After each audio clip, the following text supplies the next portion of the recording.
యేసు ప్రభు వారి లోకంలో ఉన్నప్పుడు ఆయన ఒలీవల కొండ దగ్గరనున్న బేత్పగే బేతనియాను గ్రామముల సమీపమునకు వచ్చినప్పుడు తన శిష్యులనిద్దరిని పిలిచి తన శిష్యులనిద్దరిని పిలిచి 30 వచనం, మీరు ఎదుటనున్న గ్రామమునకు వెలుడి, అందులో మీరు ప్రవేశింపగానే కట్టబడి ఉన్న ఒక గాడిద పిల్ల మీకు కనబడను, దాని మీద ఏ మనుష్యుడును ఎన్నడూ కూర్చుండలేదు, దాన్ని విప్పి తోలుకొని రండి. చాలు. ఈ భాగంలో చూస్తే యేసు ప్రభు ఇద్దరి శిష్యులకు ఆయన చెప్తున్నాడు, మీరు ఎదుట ఉన్న గ్రామానికి వెళ్ళినప్పుడు ఆ గ్రామంలో మీకు కనపడేది ఏంటంటే, మీరు ఎదుట ఉన్న గ్రామమునకు వెళ్ళి అందులో మీరు ప్రవేశింపగానే కట్టబడి ఉన్న ఒక గాడిద పిల్ల మీకు కనబడను, దాని మీద ఏ మనుష్యుడు ఎన్నడూ కూడా కూర్చుండలేదు, దాన్ని విప్పి తోలుకొని రండి. అయితే అక్కడ ఉన్నవారు ఎవరైనా మీరెందుకు దీన్ని విప్పుచున్నారని మిమ్మల్ని అడిగిన యెడల ఏం చెప్పమంటున్నాడు? ఇది ప్రభువునకు కావలసి ఉన్నదని అతనితో చెప్పుడని చెప్పి వారిని పంపారు. పంపబడిన వారు వెళ్ళి ఆయన తమతో చెప్పినట్టే కనుగొని ఆ గాడిద పిల్లను విప్పుచుండగా యజమానులు మీరు గాడిద పిల్లను ఎందుకు విప్పుచున్నారని వారిని అడిగిరి. అందుకు వారు ఇది ప్రభువునకు కావలసినదని ఆయన చెప్పినట్టే చెప్పారు వాళ్ళు కూడా. తరువాత వారు యేసునద్దకు దాన్ని తోలుకొని వచ్చి ఆ గాడిద పిల్ల మీద తమ బట్టలు వేసి యేసును దాని మీద ఎక్కించి ఆయన వెలుచుండగా తమ బట్టలు దారి పొడుగున పరిచిరి.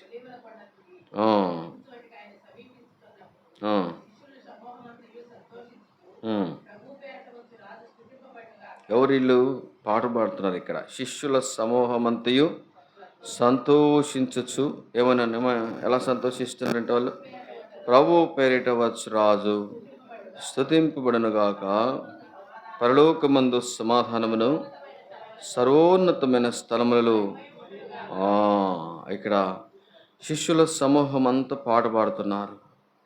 ఏమని పాట పాడుతున్నారు? ప్రభు పేరిట వచ్చువాడు స్తుతింపబడునుగాక, పరలోకమందు సమాధానము సర్వోన్నతమైన స్థలములలో మహిమ ఒడునుగాక అని తాము చూచిన అద్భుతములన్నిటిని గూర్చి మహాశబ్దముతో.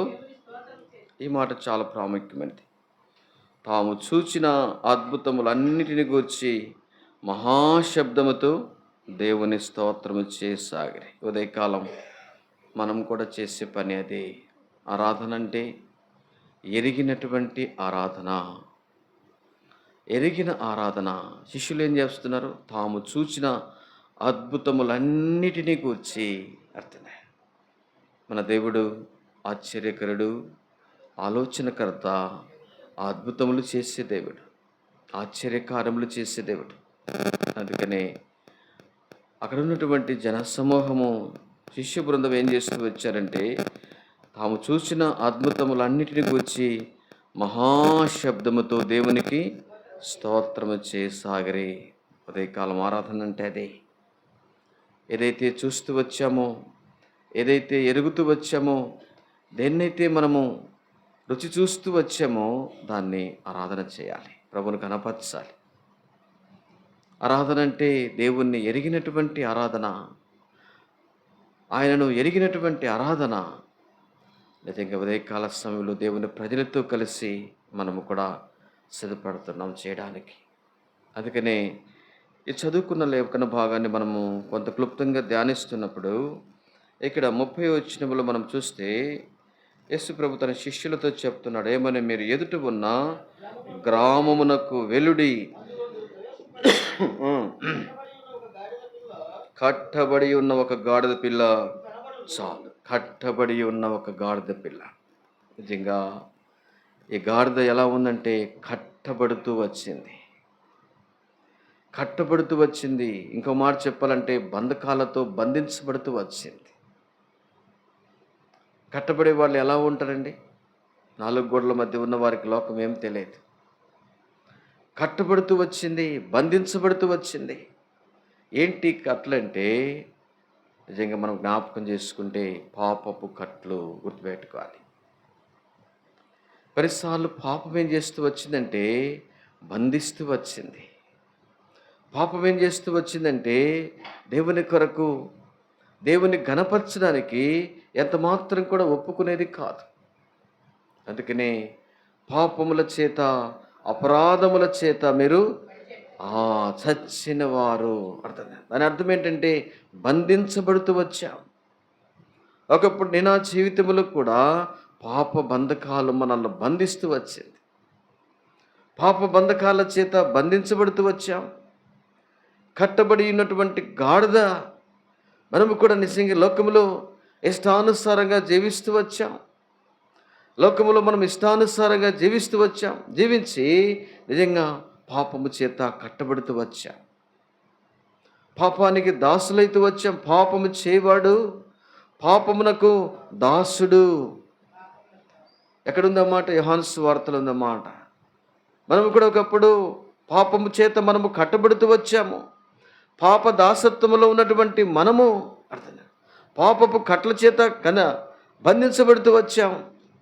ఈ పాపపు కట్లు మనం ఏం చేస్తూ వచ్చిందంటే దేవుని దగ్గరికి తీసుకువెళ్ళకుండా చేస్తూ వచ్చింది. పాపము నిజంగా దేవుణ్ణి చూడనివ్వకుండా చేస్తూ వచ్చింది. పాపం ఏం చేస్తూ వచ్చిందంటే దేవుని కార్యాల పట్ల అవగాహన లేకుండా చేస్తూ వచ్చింది.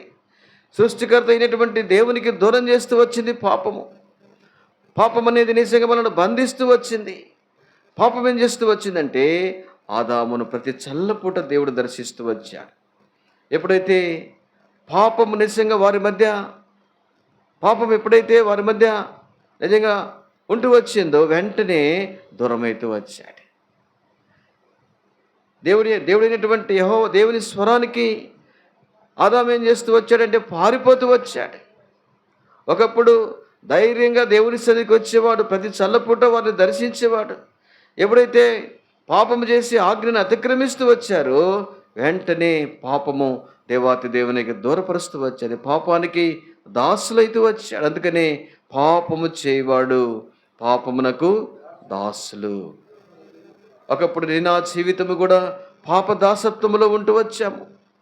పాప బంధకముల చేత కట్టబడుతూ వచ్చాము. పాపము చేత, ఈ పాపం వలన వచ్చు జీతము మరణము. పాపము చేత సంతోషం ఎలాంటిదో, సమాధానం ఎలాంటిదో, నెమ్మది ఎలాంటిదో, నిజంగా నిజమైన సంతోషాన్ని పొందలేక మానవుడు పాప దాసత్వంలో ఉంటూ వచ్చాడు. అందుకని నిజంగా దేవుడు అంటున్నాడు, ఈ సమయంలో వారిద్దరిని పంపించి అందులో మీరు ప్రవేశింపగానే కట్టబడి ఉన్న ఒక గాడిద పిల్ల. ఒక్క మాట చెప్పాలంటే ఒకప్పుడు నీవు నేను కూడా పాపము చేత కట్టబడుతూ వచ్చాము. పాపము చేత మనము కట్టబడుతూ వచ్చాము. అయితే ఈ పాపం మనల్ని బంధిస్తూ వచ్చింది. దేవుని యొక్క ప్రేమ నుండి, దేవుని సన్నిధి నుంచి, దేవుని ఆరాధించేటువంటి స్థితి నుంచి మనల్ని దూరపరుస్తూ వచ్చింది. పాపము బంధించిన కారణాన్ని బట్టి పాపము ద్వారా అనేకమైనటువంటి పాపక్రియలకు బానిసైతూ వచ్చాం. అందుకని ఎఫెసీ పత్రిక 2వ అధ్యాయంలో మాట ఉంది, మీరు పాపము చేయొచ్చు అనే మాట అక్కడ ఉంది. 2వ అధ్యాయము పాపముల చేతను చచ్చిన వారై ఉండగా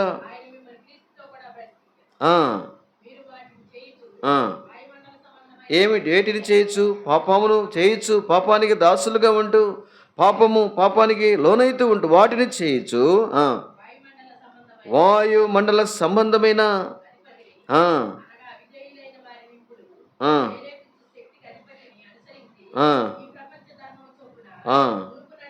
ఈ ప్రపంచ ధర్మము చొప్పున మునుపు నడుచుకుంటారు. ఇది పాపం యొక్క ఫలితం. పాపం యొక్క ఫలితం ఏంటంటే ఈ ప్రపంచ ధర్మం చొప్పున మునుపు నడుచుకుంటారు. వారితో కలిసి మనమందరము కూడా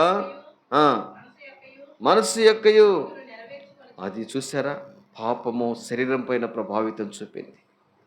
మన మనస్సును నిజంగా దేవుని వైపు నుంచి తొలగిస్తూ వచ్చింది. పాపం ఎంత భయంకరమైనదో చూడండి.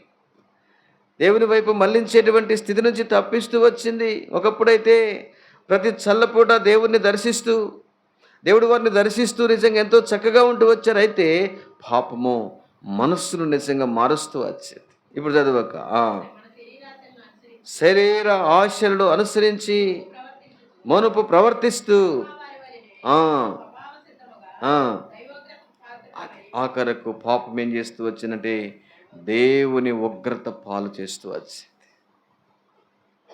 నిజంగా మనం పాపము చేత కట్టబడుతూ వచ్చాము. ఓ దేవా, పాప బంధకాలతో బంధించబడుతూ వచ్చినటువంటి నన్ను, పాప బంధకాలతో బంధించబడుతున్నటువంటి నన్ను క్రీస్తు యేసులో నాకు ఇచ్చిన విడుదల కొరకై నీకు స్తోత్రాలు.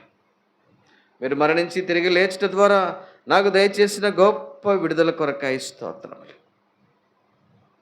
అందుకని మొదటి వచనంలో పాపముల చేత అపరాధముల చేత చచ్చిన వారమైనటువంటి మనల్ని తన క్రీస్తుతో కూడా అర్థమే ఇలాంటి పాప బంధకములతో బంధించబడి గాడిద ఎలాగున కట్టబడుతూ వచ్చిందో, పాప దాసత్వము చేత మనము కట్టబడినటువంటి మనల్ని క్రీస్తుతో కూడా ఏం చేస్తూ వచ్చిందంట? బ్రతికిస్తూ వచ్చింది. పాప బంధకాలను తెంపుతూ వచ్చింది. ఓ మరణమా నీ ముల్లెక్కడా, ఓ సమాధి నీ విజయం ఎక్కడని పాపపు కట్లను నిజంగా తెంపేదాని కొరకాయ పరిశుద్ధుడైన దేవుడు, సృష్టికర్త అయిన దేవుడు నిన్ను నన్ను రక్షించేదాని కొరకాయ పాపముల చేత బంధించబడి పాపపు కట్లతో బంధించబడి ఉన్నటువంటి మనల్ని విడుదల చేసేదాని కొరకాయ లోకానికి వచ్చాడు. అర్థమే ఒకప్పుడు మనము కూడా ఓ దేవా నేను కూడా ఇష్టానుసారంగా తిరుగుతూ గాడిద వలె పాపముల చేత బంధించబడుతూ వచ్చింది. అర్థమైందా? ఈ గాడిద ఎలా ఉందంట, ఒక గాడిద అది ఎలా ఉందంటే అందులో మీరు ప్రవేశింపగానే కట్టబడి ఉన్న ఒక గాడిద పిల్ల మీకు కనబడును. అర్థమైందా? కట్టబడి ఉన్న గాడిద పిల్ల. నిజంగా కట్టబడుతూ వచ్చాం. పాపముల చేత కట్టబడుతూ బంధించబడినటువంటి మనల్ని అర్థమే క్రీస్తు యేసులో బ్రతికిస్తూ వచ్చాడు. రెండవదిగా మనం చూస్తే నిజంగా ఇలాంటి స్థితిలో ఉన్నటువంటి ఈ గాడిద పిల్ల 31వ వచనంలో చూస్తే, ఎవరైనాను మీరెందుకు దీన్ని విప్పుచున్నారని మిమ్మల్ని అడిగిన యెడల ఇది ప్రభువునకు కావలసి ఉన్నదని అతనితో చెప్పి. అర్థమే ఇలాంటి బంధకాలతో బంధించబడుతున్నటువంటి గాడిద పిల్లను ప్రభు ఎలాగోనో కోరుకుంటూ వచ్చాడు. నేను ఆ జీవితం కూడా ఒకప్పుడు గాడిద వలె మనము తిరుగుతూ వచ్చాం. ఇష్టానుసారంగా మనము శరీరం యొక్కయు మనస్సు యొక్కయు కోరికలు నెరవేర్చుకొనొచ్చు మన ఇష్టానుసారమైనటువంటి జీవితంలో జీవిస్తూ వచ్చినటువంటి మనల్ని ప్రభు కోరుకున్నాడు. సరే, అందుకనే ఇది ప్రభువునకు కావలసి ఉన్నదని అతనితో చెప్పి దేవుడు నిజంగా మనల్ని కోరుకున్నాడు. అనాది కాల సంకల్పములు జగత్తు పునాది వేయబడక మునిపే ఆయన మనల్ని ఏర్పాటు చేసుకున్నాడు. ఆయన కొరకు, ఆయన రాజ్య మహిమ కొరకు, ఆయన నిమిత్తమై ఆయన కొరకు మనల్ని ఏర్పాటు చేసుకున్నాడు. అందుకని ముందుగా సిద్ధపరిచినటువంటి మనల్ని తన పని కొరకు ఆయన మనల్ని ఏర్పరచుకున్నాడు. అందుకని ఇది ప్రభువునకు కావలసి ఉన్నదని అతనితో చెప్పుడని చెప్పి, నిజముగా ఇలాంటి స్థితిలో ఉన్నటువంటి నిజంగా నేను ఆ జీవితాన్ని ప్రభు కోరుకున్నాడు.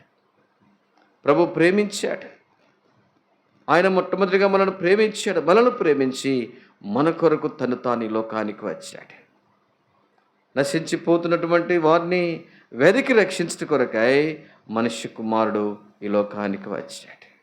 పాపము చేత నశించిపోతున్నటువంటి మానవాల్ని రక్షించేదాని కొరకై పరిశుద్ధుడైన దేవుడు, సృష్టికర్త అయిన దేవుడు ఆయన ఈ లోకానికి వచ్చాడు. అందుకని లూకాసు సువార్త 19వ అధ్యాయం 10వ వచనంలో మాట ఉంది, నశించుతున్నటువంటి వారిని రక్షించుటకై మనుష్య కుమారుడు ఈ లోకానికి వచ్చాడు.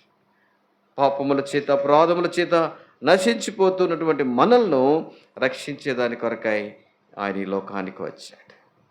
లోక పాపములను మోసుకొనిపోవు దేవుని గొర్రెపిల్ల మన పాపమంతా నిజంగా ఆయన వీపు పైన మోసుకుంటూ వచ్చాడు. ప్రేమైన సహోదరుడా సహోదరి, ప్రభుకు నీవు కావాలి. ప్రభు నిన్ను కోరుకున్నాడు. ఇదిగో ఇతడే నేను కోరుకున్నవాడు. ప్రభు నిన్ను కోరుకొని ఆయన నిన్ను రక్షించేదాని కొరకై నీ కొరకు తన ప్రాణం ఇచ్చాడు. అందుకని మనం ప్రేమించలేదు, కానీ ఆయనే మొదటిగా మనల్ని ప్రేమిస్తూ వచ్చాడు. ఆయన ప్రేమ నీ యెడల శాశ్వతమైనది. అపారమైన ప్రేమతో మనల్ని ప్రేమించి ఇది ప్రభువునకు కావలసి ఉన్నది. ఎలాంటి స్థితిలో ఉన్నటువంటి మనల్ని, నిజంగా ఘోర పాపమైనటువంటి మనల్ని, పాపము చేత దూరంగా ఉన్నటువంటి మనల్ని విడిచిపెట్టలేదు, కానీ నిజంగా ఆయన వెతుక్కుంటూ వచ్చాడు. ఆయన చేతిలో నుండి చేయి జారినటువంటి మనం అర్థంగా వెతికేది ఎవరి కొరకండి? దేని కొరకు వెతుకుతాం? పోగొట్టుకున్న దాని కొరకు మనం వెతుకుతాం. పోగొట్టుకోకుండా ఉండేదాని కొరకు మనం వెతకంగా. నిజంగా పాపము దేవుని చేతిలో నుండి నిజంగా జారిపోతూ వచ్చాం. దేవుని చేతిలో నుండి పాపము చేత మనము జారిపోతున్నటువంటి మనల్ని దేవుడు మనల్ని ప్రేమించి వెతుక్కుంటూ మన కొరకు ఈ లోకానికి, అయ్యో పాపము ఎంత భయంకరంగా నా బిడ్డలో దోచుకొని వెళ్ళిపోయిందని దేవుడు ఏం చేస్తూ వచ్చాడంటే నిజంగా వెతుక్కుంటూ ఆయన ఈ లోకానికి వచ్చాడు. అందుకని ఆ మాట ఉంది, ఇది ప్రభువునకు కావలసి ఉన్నది. ప్రభువా, నీకు కావలసిన వానిగా, నిన్ను ఘనపరిచే బిడ్డగా, నిజంగా నా పాపాన్ని బట్టి నన్ను శిక్షించక నన్ను వెతికి రక్షించేదాని కొరకై ఈ లోకానికి వచ్చావు. నన్ను రక్షించేదాని కొరకై ఈ లోకానికి వచ్చావు. నా పాప శిక్ష యావత్తు నీపైన వేసుకున్నావు. నాకు రావాల్సిన శిక్ష యావత్తు నీపైన వేసుకొని నన్ను రక్షించావు. అందుకని యెషయా గ్రంథం 53వ అధ్యాయంలో మన పాపములను బట్టి, మన అతిక్రమ క్రియలను బట్టి అతడు గాయపరచబడెను, అది మన దోషములను బట్టి ఆయన నలగొట్టబడెను, మన కొరకు మనకు బదులుగా మన సమాధానార్థమైన శిక్ష. చూసారా ఎంత ప్రేమ అది? పాపము చేసింది మనము, పాపము చేసింది మానవుడు, శిక్ష ఆయన అనుభవిస్తూ వచ్చాడు. ఎందుకంటే ఆయనకు నీవు కావాలని ఆయన నిన్ను కోరుకున్నాడు. జగత్తు పునాది వేయబడక మునిపే, తల్లి గర్భంలో రూపింపబడక మునిపే ఏర్పరచుకున్నాడు. అయితే శత్రువు నిజంగా నిన్ను అతను చిక్కించుకున్నది. పాపం ఏం చేస్తూ వచ్చిందంటే పాపము చేత దేవుని యొక్క చేతిలో నుండి జారిపోతూ వచ్చా. అయితే అలాగని ప్రభు విడిచిపెట్టలేదు, కానీ శాశ్వతమైన ప్రేమ చేత ప్రేమిస్తూ ఆయన మన ఎడల కృప చూపించి కృప చేత ఆయన మనం రక్షిస్తూ వచ్చాడు. ఎఫెసీ పత్రికలో మాట ఉంది, కృప చేత మీరు రక్షించబడి ఉన్నారు. ఆయన కృప నిజంగా మన ఎడల హెచ్చుగా ఉన్నది. ఆయన కృపను బట్టి ఆయన మనం రక్షిస్తూ వచ్చాడు. అవును తండ్రి, నన్ను వెతుక్కుంటూ వచ్చావు తండ్రి, ఇది ప్రభువునకు కావలేను. ఎంత మంచి మాట చూడండి, ఇది ప్రభువునకు కావలసి ఉన్నదని అతనితో చెప్పుడని చెప్పి, నీవు ప్రభువుకు కావాలి, ప్రభువుకు నీవుగా కావాలని లోకము నుండి ప్రత్యేకపరచుకొని దేవుని సొత్తుగా చేసుకున్నాడు. ఆయన కుమారునిగా చేసుకున్నాడు, ఆయన కుమార్తెగా చేసుకున్నాడు. కోల్పోయినటువంటి దైవ సన్నిధి, కోల్పోయినటువంటి దేవుని యొక్క ప్రేమ, కోల్పోయినటువంటి సంతోషము, కోల్పోయిన సమాధానము, కోల్పోయిన సమృద్ధి తిరిగి ఇవ్వడానికే ప్రభు నిజంగా పరలోకం నుండి లోకానికి వచ్చి నన్ను రక్షించేదాని కొరకై తన ప్రాణం ఇచ్చాడు. అదే కాలం ప్రభువా, నన్ను కోరుకున్నావు తండ్రి, నన్ను ఇష్టపడి నా కొరకు నా నిమిత్తమై కలువరి సిలువలో మీరు బలయ్యారు. పాప దాసత్వము నుండి నన్ను విడిపించేదాని కొరకై నాకు బదులుగా నీవు నిజంగా సిలువలో నా కొరకు మరణించావు. చేతులతో చేసిన పాపాన్ని బట్టి నీ చేతుల్లో చీలలు కొట్టించుకున్నారు. నేను కాళ్ళతో చేసిన పాపాన్ని బట్టి మీ కాళ్ళలో మేకులు కొట్టించుకున్నారు. తలతో చేసినటువంటి పాపాన్ని బట్టి మీ తలలో మొలకిరీటారు. హృదయంతో చేసిన భయంకరమైన పాపపు తలంపులను బట్టి నీ ప్రక్కన బల్లి పొడి పొడిపించుకున్నారు తండ్రి. కారణం ఏంటంటే నన్ను కోరుకున్నావు తండ్రి. నన్ను ఎంత మాత్రం కూడా విడిచిపెట్టక, నన్ను ఎంత మాత్రం కూడా మరణానికి అప్పగించక, నన్ను ఎంత మాత్రం కూడా మరిచిపోక తండ్రి, మరువని మీ ప్రేమ, విడువని ఎడబాయని ప్రేమతో నన్ను ప్రేమించి నన్ను రక్షించుకొని పాపము నుండి, శాపము నుండి, శత్రువు యొక్క చేతిలో నుండి నన్ను తప్పించడానికి కొరకాయి నన్ను ఈ లోకానికి వచ్చావు తండ్రి. నా కొరకు నీ ప్రాణం ఇచ్చావు, నా కొరకు నీ రక్తాన్ని కార్చి నన్ను రక్షించట కొరకే కలువరి శిలువలో నా కొరకు చేసిన బలియాగం. అందుకని మన పాపములను బట్టి ఉదయకాల సమయంలో ఇలాంటి అనుభవం కలిగినటువంటి మనం దేవుణ్ణి ఆరాధించకుండా మౌనంగా ఉండలే. అవును తండ్రి, పాపము చేసింది నేను, పాపముల చేత కట్టబడుతూ వచ్చాను. గాడిద ఎలాగున కట్టబడుతూ వచ్చిందో నేను కూడా నా ఇష్టానుసారంగా తిరుగుతూ ఉన్నటువంటి నన్ను, పాపపు కట్ల చేత బంధించబడుతున్నటువంటి నన్ను, నా పాపపు కట్లను తెంపేదాని కొరకై ఈ లోకానికి వచ్చా. ఎందుకంటే నేను నీకు కావాలి, నేను నీకు కావాలి.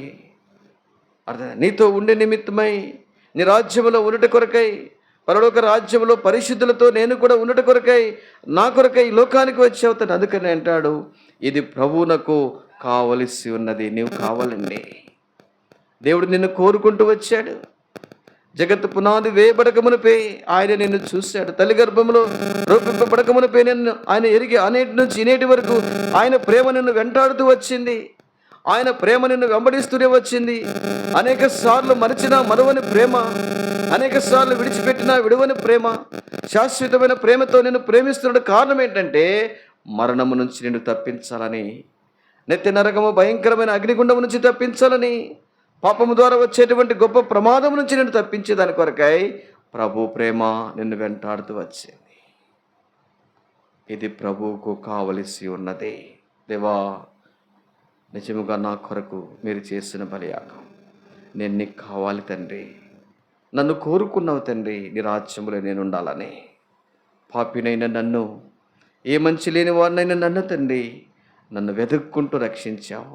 నా పాప శిక్ష యావత్తు కలువరి సెలవులు మీ వీపు పైన వేసుకున్నావు తండ్రి. ఆకాశానికి మధ్యన నా కొరకు మీరు విరాళాలు పెడుతూ వచ్చారు తండ్రి. వీరేమి చేయుచున్నారో వీరు ఎరుగరు కనుక వీరిని క్షమించమని నా తండ్రి క్షమాభిక్ష నా కొరకు పెట్టిన దేవా నీకు స్తోత్రం. 35వ వచనంలో చదివితే 19వ అధ్యాయము 35వ వచనం, తరువాత వారు యేసునొద్దకు దానిని తోలుకొని వచ్చి, చూసారా, ఆ గాడిద పిల్ల మీద తమ బట్టలు వేసి యేసును దాని మీద ఎక్కించి, చూసారా, ఈ గాడిదకి ఎంత ఘనత వచ్చిందండి. లోకములో ఉన్నప్పుడు ఈ గాడిద ఇష్టానుసారంగా తిరుగుతూ వచ్చింది. ఈ గాడిదను లోకములో ఎవరు కూడా లెక్క చేసిన వారు లేరండి. ఈ గాడిద రూటే వేరు, ఈ గాడిద మార్గం వేరు. మార్గము తొలగి మార్గం మరచి నడుస్తున్నటువంటి తిరుగుతున్నటువంటి ఈ గాడిదను నిజంగా రక్షించేదాని కొరకే ప్రభు ఈ లోకానికి వచ్చి గాడిదను నిజంగా దేవుడు కోరుకున్నాడు.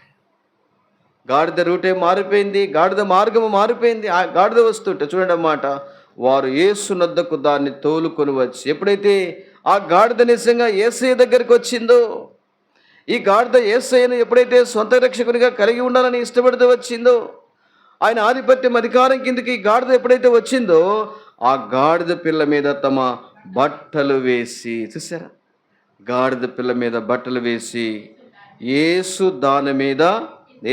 దాని మీద ఎక్కించి, ఈ గాడిద పిల్ల మీద దేవుడు ఎక్కాడు. ఈ గాడిద పిల్ల మీద దేవుడు ఎక్కితే ఎంత సంతోషం. ఓ దేవా, నా జీవితంలో నేను కూడా తండ్రి గాడిదగా ఉన్నటువంటి నన్ను, గాడిద లాంటి బ్రతుకుతున్నటువంటి నన్ను, నా మార్గాన్ని మార్చిన దేవా. గాడిద వస్తుంటే నిజంగా దారి నిండా బట్టలు పరిచారు. దారి నిండా బట్టలు పరిచి వారెంతో సంతోషముతో గాడిద పిల్ల మీద యేసయ్యను కూర్చోబెట్టారు. గాడిదకి ఎంత ఘనత అండి. ఒకప్పుడు ఈ గాడిదను లోకములో ఎవరు లెక్క చేయలేదండి. ఒకప్పుడు ఈ గాడిదకి లోకములో ఎక్కడ విలువ లేదండి. యేసయ్య ఎప్పుడైతే ఈ గాడిద పిల్ల మీద కూర్చోడానికి ఇష్టపడినాడో, ఎక్కడికి వెళ్ళినా ఈ గాడిదకు ఘనత. గాడిదను ఊరేగిస్తున్నారు. గాడిద వస్తూ ఉంటే కింద బట్టలు పరుస్తున్నారు. తన మార్గం మారిపోయింది, తన బ్రతుకు మారిపోయింది, తన రూటు మారిపోయింది, తన స్థితి మారిపోయింది. ఎందుకంటే యేసయ్య గాడిద మీద కూర్చున్నాడు కాబట్టి. యేసయ్య గాడిద మీద కూర్చున్నాడు కాబట్టి నిజంగా గాడిదకు ఘనత. నా జీవితములు కూడా ఒకప్పుడు మన రూటు వేరుగా ఉన్నది. మన మార్గములు, మన ఆలోచన, మన తలంపులు, మన పాపపు నైజమంతా నిజంగా మార్చబడినప్పుడు మన రూటు మారిపోయింది, మన భాష మారిపోయింది, మన తీరు మారిపోయింది, మన మార్గం మారిపోయింది, మన పెదవులు మారిపోయినాయి, మన నోరు మారింది. అన్న ప్రైజ్ ది లార్డ్, అన్న వందనాలు, అక్క వందనాలు, అన్న వందనాలు. అర్థమే దేవుని వాక్యము, ప్రార్థన, దేవుని సన్నిధి. అర్థమే ఈ గాడిద యొక్క రూటు మారిపోయింది. అంత మాత్రమే కాదు కానీ ఈ గాడిద మీద యేసయ్య ఎప్పుడైతే కూర్చున్నాడో నిజంగా గాడిదకు ఎంత ఘనత. గాడిద వస్తూ ఉంటే దారి పొడుగున అర్థంగా ఖర్జూరపు మట్టలు చెటబట్టుకొని వారు ఏం చేస్తూ ఉన్నారంట, పాట పాడుతున్నారంట. ఏమని పాట పాడుతున్నారు చూడమాట. ప్రభు పేరిట వచ్చురాజు స్తుతింపబడును గాక, పరలోకమందు సమాధానమును సర్వోన్నతమైన స్థలములలో మహిమయు ఉండునుగాక అని తాము చూచిన అద్భుతములన్నిటిని గూర్చి మహాశబ్దముతో, ఎప్పుడంటే గాడిద మీద కూర్చున్నటువంటి యేసయ్యను చూసినప్పుడు, యేసయ్య గాడిద మీదకి వచ్చినప్పుడు, గాడిద మీద యేసయ్య కూర్చున్నప్పుడు నిజంగా వారు మౌనంగా లేరండి.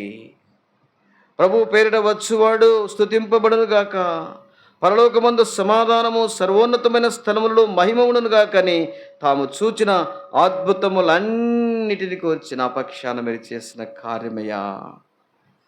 పాపము నుండి శాపము నుండి విడిపించావు తండ్రి.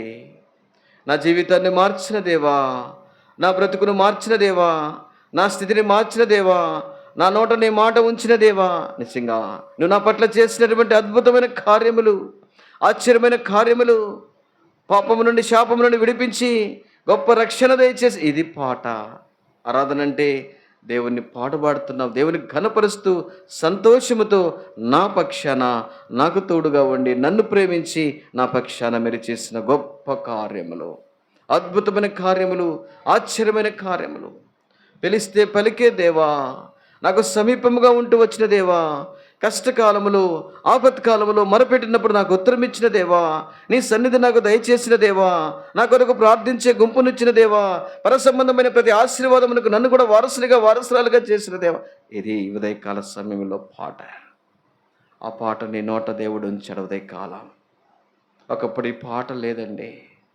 ఒకప్పుడు తింటున్నావు, త్రాగుతున్నావు, సంపాదించుకుంటున్నావు కాబట్టి నెమ్మది లేదు. ఇప్పుడైతే నన్ను రక్షించిన దేవా, నన్ను కాపాడిన దేవా, నన్ను విడిపించిన దేవా, నాకు తోడుగా ఉన్న దేవా, నా పక్షాన, నా కుటుంబ పక్షాన, నా బిడ్డల పక్షాన, నా సంఘ పక్షాన మీరు చేసిన గొప్ప కార్యములు. ఒకప్పుడు ఈ పాటలు లేదండి. మరో దేవుడు చేసిన అద్భుతమైన కార్యములను గురించి మహాశబ్దముతో ఏం చేశారంటే దేవుణ్ణి ఉదయకాలం ఈ పని చేస్తున్నాం. ఆయన చేసిన నీ పక్షాన చేసినటువంటి గొప్ప కార్యములు. ఒకప్పుడు నేను కూడా గాడిద వలె కట్టబడుతూ వచ్చాను తండ్రి. కట్టబడినటువంటి పాపపు కట్టను విడిపించేదాని కొరకు ఈ లోకానికి వచ్చా. రెండవదిగా నన్ను కోరుకున్న దేవా, ఇది ప్రభువుకు కావాలి, ఇది ప్రభువునకు కావలసి ఉన్నది. నన్ను కోరుకున్న దేవా, ఏ మంచి లేని నాలో నిజంగా నాలో ఉన్నట్టుకు నువ్వు ఇష్టపడిన దేవా, ఏ మంచి లేని మంచి దేవా నాకు దొరికావు తండ్రి. మంచి లేని నా జీవితాన్ని మార్చి మంచి దేవుణ్ణి ఆరాధించేటువంటి ధన్యతనిచ్చావు తండ్రి. నన్ను కోరుకున్న దేవా, ఏ మంచి లేని నాకు మీరు ఇచ్చిన గొప్ప రక్షణ భాగ్యము కొరకై స్తోత్రం.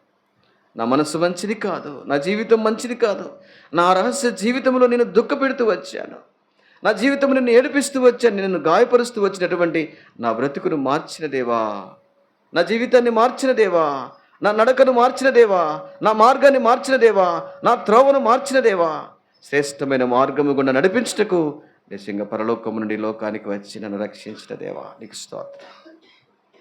మూడోదిగా మనం చూస్తే ఈ గాడిద పిల్ల మీద యేసయ్య ఎప్పుడైతే కూర్చున్నాడో గాడిదకి ఎంత ఘనత అండి.